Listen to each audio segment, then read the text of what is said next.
Oklahoma City. The Celtics were done at halftime as they walked off the floor. They were down to the Thunder by 18 points and well on the way to a loss that would have stained their early season rise. But Brad Stevens encountered something out of the ordinary as he entered the dressing room. His guys were shooting 31% and shooting themselves in the foot at the time. "It was bad execution," said the coach. "It was a poor basketball, and it was great defense on their part, so they had a lot to do with it. But we didn't do our part. We've got to do better than that, and we just talked about this is a long journey. We've got 73 games to go, but I am really happy." As you walk into the locker room at halftime and they're talking about it.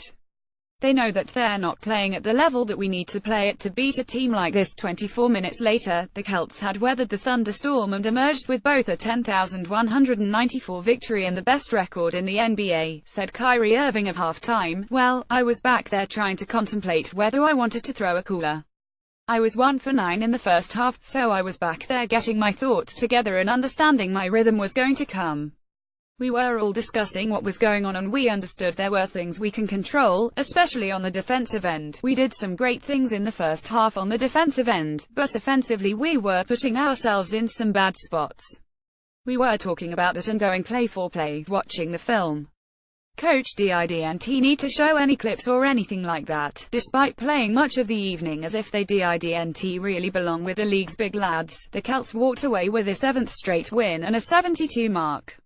They are the first team in league history to lose their first 2 games and win the next 7. Irving 25 points and Al Horford 20 each went for 13 in the fourth quarter to lead the Bostonians, but key contributions were made by many.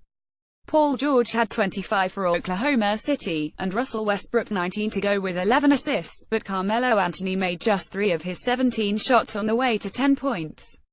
The Celts were being fitted for a toe tag with a large L on it as the second half began. They were behind by 18, but, alas, they weren't quite toast just yet. Marcus Morris started the half in place of Aaron Baines and had 7 points in an 115 run out the break. The spread was still a dozen 4 minutes later when Jaylen Brown and Irving hit 3-pointers on consecutive possessions, and when Irving, chilly early on, replied to an Andre Roberson dunk with 3 straight buckets, the Celts were within 2. Marcus Smart hit 2 free throws after Steven Adams made 1 and missed 1, and the distance between the clubs was a mere point. Raymond Felton closed out the quarter scoring with a tray to make it 7,167 entering the fourth, but holding the Thunder to 27.3% shooting in the period. 6 of 22 and finally making a few shots had brought the Celtics back into the debate.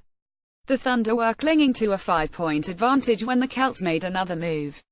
Horford hit a jumper, and Semi Ojeleye found himself wide open in the right corner.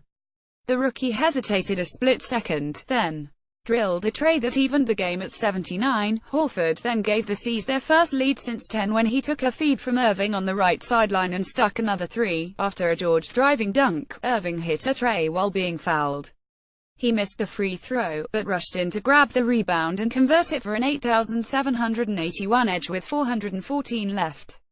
A while later, after the Thunder had closed to within a point, Horford bagged another 3-pointer from the right corner and, after a Westbrook miss, Horford hit a mid-range jumper. George followed with a tray, but Irving drove and got the spread back to 5 with 14 seconds left, and the C's had this one in the grasp. "I think that we just all challenged each other to just come out and play hard, to be better," said Horford of the halftime talk. "And we did that. We could have easily kind of folded, but it shows character. Our guys came out and kept fighting. We didn't make excuses. You know, just proud of the group. We responded the right way."